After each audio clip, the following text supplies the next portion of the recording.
Hotel की रसोई में निरीक्षण करने आई महिला सीईओ ने देखा कि हर आलू पर दिल का स्टिकर चिपका हुआ था। ये देखकर वह चौंक गई, क्योंकि बचपन में वह भी ऐसा करती थी ताकि वे औरों से ज्यादा सुंदर लगे और उनके पिता उन्हें जल्दी बेच सके। लेकिन उनकी इस समझदारी से उनकी बड़ी बहन को जलन होने लगी। इसलिए अगले दिन बड़ी बहन ने छोटी बहन को मकई के खेत में ले जाकर उसे मानव तस्करों से बेच दिया और उस पैसे से एक नई फूलदार ड्रेस खरीदी। परंतु जब उसके पिता काम से लौटे और छोटी बेटी के बारे में पूछा तो बड़ी बेटी ने झूठ बोला कि वह बाहर खेल रही है। परंतु पिता को यह बात अजीब लगी, क्योंकि उनकी छोटी बेटी बचपन से ही समझदार और बुद्धिमान थी और वह समय पर घर आ जाती थी। इसलिए पिता अपनी कमजोर टांगों के बावजूद उसे ढूंढने निकल पड़े और रात भर ढूंढने के बावजूद भी बेटी का कोई पता नहीं चला और देखते ही देखते 10 साल बीत गया। इसलिए छोटी बेटी को खोने के गम में पिता ने बड़ी बेटी पर सारा ध्यान देना शुरू कर दिया। बड़ी बेटी को खूनदान के बदले मिलने वाली ब्रेड बहुत पसंद थी, इसलिए पिता रोज खून देकर उसके लिए ब्रेड लाते थे। यहाँ तक कि उसकी शादी के लिए 50 लाख रुपए जुटाने के खातिर घर का सारा सामान तक बेच दिया था। लेकिन जब वह अपनी बड़ी बेटी से मिलने शहर गए तो बड़ी बेटी ने तिरस्कार भरे शब्दों से पिता का दिल तोड़ दिया और उन्हें घर जाने को कहने लगी। पर फिर भी पिता ने अपनी बेटी को घर से लाए हुए आलू और अंडे देने की कोशिश करने लगे, पर उसने ये कहकर उन्हें लेने से मना कर दिया कि शहर में सब कुछ मिल जाता है। और जब वे दोनों टोकरी के लिए खींचातानी कर रहे थे तभी उसकी बेटी का विदेशी बॉयफ्रेंड वहाँ आ गया। बेटी ने घबराकर तुरंत टोकरी छोड़ दी और प्रेमी की ओर बढ़ गई। पिता यह सब देखकर बेहद दुखी हो गए और जमीन पर गिरे आलू और अंडे साफ करने लगे। और इस घटना ने उसे अपनी छोटी बेटी की याद दिला दी जो बचपन में उससे बिछड़ गई थी। पर उन्हें क्या पता था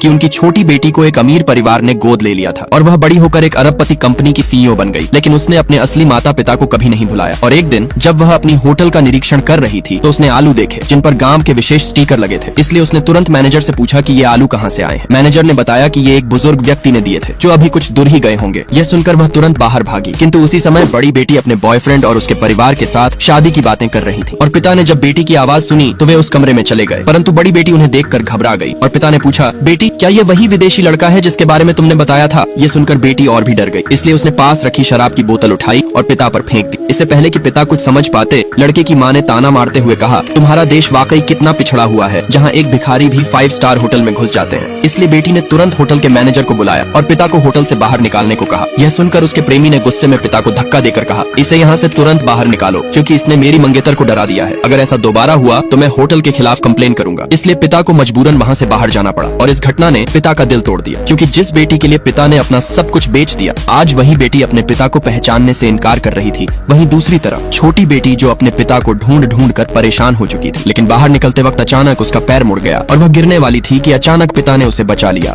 परंतु जब महिला सीईओ ने अपने पिता की गर्दन में ताबीज देखा तो वह चौंक गई और उत्साह से पूछने लगी कि यह ताबीज आपके पास कहां से आया? पिता ने बताया कि यह ताबीज उनकी पत्नी ने एक मंदिर से लाया था और यही ताबीज उनकी दोनों बेटियों के पास भी था। लेकिन छोटी बेटी 20 साल पहले खो गई थी। ये सुनकर महिला सीईओ ने पिता से एक स्टिकर के बारे में भी पूछा। पिता ने स्टिकर की कहानी फिर से बताई, जिसे सुनकर महिला सीईओ भावुक हो गई और अपनी पहचान बताने ही वाली थी कि तभी उनका असिस्टेंट आ गया और कंपनी के अर्जेंट काम के लिए उन्हें बुला लिया। इसलिए महिला सीईओ ने अपने असिस्टेंट से उस आदमी के बारे में पूरी जानकारी पता करने को कहा। और इसी बीच बड़ी बेटी का बॉयफ्रेंड उसे बताता है कि वह एक घर खरीदना चाहता है, लेकिन उसे 10 लाख रुपए की जरूरत है। इसलिए शादी की चिंता में डूबी बड़ी बेटी ने मजबूर होकर अपने पिता के पास जाती है और रोते हुए झूठी मेडिकल रिपोर्ट दिखाकर कहती है कि उसे यूरेमिया नामक एक गंभीर बीमारी है। यह सुनकर पिता घबरा जाते हैं और बेटी से वादा करते हैं कि वे किसी भी कीमत पर उसका इलाज करवाएंगे। इसलिए अगले दिन बड़ी बेटी पिता को लेकर अस्पताल जाती है और बिना बताए उनसे उनकी किडनी मैच कराती है। पर पिता को क्या पता था कि उनकी बड़ी बेटी का असली मकसद उनकी एक किडनी को बेचना था। लेकिन पिता की सेहत के कारण सर्जरी 1 महीने बाद होनी थी। इसलिए बड़ी बेटी चालाकी से अपने पिता से खानदानी कागजातों पर साइन करा लेती है और 10 लाख रुपए लेकर अपने बॉयफ्रेंड के लिए घर खरीदती है। और दूसरी तरफ छोटी बेटी जो एक कंपनी की सीईओ थी, लगभग यकीन कर चुकी थी कि वह आदमी उसके असली पिता है। फिर भी पुख्ता सबूत जुटाने के लिए उसने असिस्टेंट से डीएनए टेस्ट कराने को कहा। और इसी बीच पता चला कि उनकी बड़ी बहन उसकी ही कंपनी में एक डिजाइनर है और इसी महीने की 20 तारीख को उसकी शादी है। इसलिए उसने तय किया कि डीएनए टेस्ट आने तक इसे गोपनीय रखा जाए और साथ ही शादी का तोहफा मानते हुए कंपनी की आंतरिक प्रक्रिया के तहत उसे प्रमोट कर उपाध्यक्ष बनाने का आदेश दिया, क्योंकि उसकी बड़ी बहन उनकी ही कंपनी में एक डिजाइनर थी और इसी महीने की 20 तारीख को उसका शादी था। परंतु पिता ने जब अचानक बड़ी बेटी की शादी का पोस्टर देखा तो वह चौंक गए। इसलिए पिता ने मैनेजर से तुरंत एक सूट उधार लिया और उसे पहनकर अपनी बेटी की शादी में शामिल हो गए। लेकिन जैसे ही वे अंदर पहुंचे तो उन्होंने देखा कि उनकी बड़ी बेटी, जिसने कभी अपने पिता के सामने सिर नहीं झुकाया था, आज वह ससुराल वालों के सामने झुककर प्रणाम कर रही थी और सभी लोग उसकी प्रशंसा कर रहे थे। यह देखकर पिता को बहुत बुरा लगा। और इधर छोटी बेटी भी अपने असिस्टेंट के साथ होटल के बाहर आ चुकी थी। तभी शादी के मंच पर बेटी ने कहा, आज मैं एक खास व्यक्ति को धन्यवाद देना चाहती हूँ और वह है मेरे पिता, क्योंकि बचपन में जब मैं बीमार रहती थी तो वह मुझे डॉक्टर के पास ले जाते थे और जब मैं खाने के लिए जिद करती तो वह मुझे खूनदान के बदले ब्रेड ला कर देते थे। और आज मैं आपकी बेटी से एक पत्नी बनने जा रही हूँ। इसलिए पापा, मैं चाहती हूँ कि आप मंच पर आएं और इस खास पल को मेरे साथ साझा करें। यह सुन मंच पर मौजूद सभी लोगों ने बेटी के पिता की तारीफ करने लगे, परंतु तभी पिता पिता ने कुछ ऐसा देखा कि पूरी सच्चाई सामने आ गई, क्योंकि बड़ी बेटी ने जिस पिता को मंच पर बुलाया था वह उसके असली पिता नहीं थे। इसलिए ये सब देखकर छोटी बेटी और बर्दाश्त नहीं कर सकी और वह आगे बढ़ी, परंतु असिस्टेंट ने उसे रोक लिया और डीएनए टेस्ट आने तक उन्हें इंतजार करने को कहा। परंतु गुस्से में पिता ने बेटी से कहा कि वह आदमी नहीं बल्कि मैं तुम्हारा असली पिता हूँ। और यह सुनकर बड़ी बेटी घबरा गई, इसलिए गुस्से में उसके प्रेमी ने पिता को धक्का देकर नीचे गिरा दिया और सबूत की मांग करने लगा। और पिता ने जब सबूत के तौर पर खानदानी कागजात पर हुए बड़ी बेटी के हस्ताक्षर को दिखाया तो वह उसे मानने से इनकार कर दिया और उसे फाड़ कर फेंक दिया और होटल के मैनेजर को बुलाकर उन्हें बाहर ले जाने को कहा। परंतु पिता अपनी जिद पर अड़े रहे, इसलिए उसके प्रेमी ने चेयर उठाया और पिता को मारना चाहा। किंतु तभी असिस्टेंट के मोबाइल पर एक मैसेज आया और डीएनए टेस्ट से पता चला कि वह आदमी ही महिला सीईओ के असली पिता है। इसलिए पिता की रक्षा के लिए गुस्से में महिला सीईओ ने एक प्लेट उठाया और उसके प्रेमी की ओर दे मारा और यह देखकर सभी लोग दंग रह गए।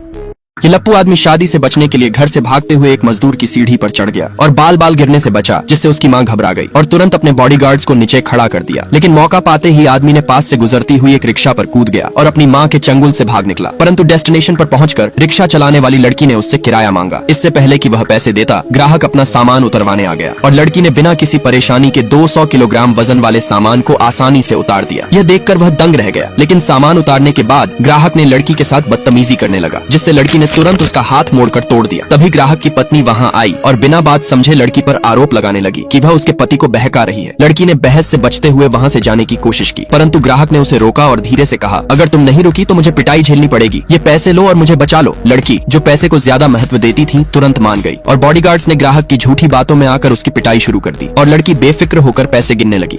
खाना बनाते समय आदमी ने पाया कि घर में जलाने के लिए लकड़ी नहीं है, इसलिए वह करोड़ों की कीमत वाली सुनहरी लकड़ी को काटकर सीधा आग में डाल देता है। उसकी अमीरी का यह अंदाज एक कैमरे में कैद हो जाता है, जो एक रियलिटी शो में दिखाया जा रहा था। शो के होस्ट और दर्शक यह देखकर हैरान रह जाते हैं कि कबाड़ बीनने वाला आदमी इतना अमीर कैसे हो सकता है। असल में वह आदमी इतना अमीर है कि उसके घर में सोना चांदी और गहनों का भरमार है, फिर भी वह गरीब बनने का नाटक करता है। हर दिन वह एक पुरानी साइकिल पर कबाड़ इकट्ठा करता है। उसकी नौकरी इतनी गोपनीय है कि उसने अपनी बेटी तक को भी नहीं बताया, इसलिए उसकी बेटी सोचती है कि उसका परिवार बहुत गरीब है और वह परिवार का बोझ हल्का करने के लिए एक रियलिटी शो में हिस्सा लेती है। इस शो में नियम था कि 3 बच्चों के पिता की जिंदगी को छुपकर रिकॉर्ड किया जाएगा और सबसे अच्छा पिता चुना जाएगा, जिसे 1 करोड़ का इनाम मिलेगा। शो में पहला पिता एक कंपनी का सीईओ होता है, दूसरा एक प्रोफेसर, तीसरे नंबर पर उस लड़की के पिता की बारी आती है जो सड़क पर कचरा इकट्ठा कर रहा होता है। पहले तो लोग उसे सबसे गरीब समझते हैं, लेकिन जब उसे एक महंगी रोल्स रॉयस कार के पास जाते देखते हैं तो सभी दर्शक चौंक जाते हैं कि कबाड़ इकट्ठा करने वाला आदमी इतनी महंगी गाड़ी का मालिक कैसे हो सकता है।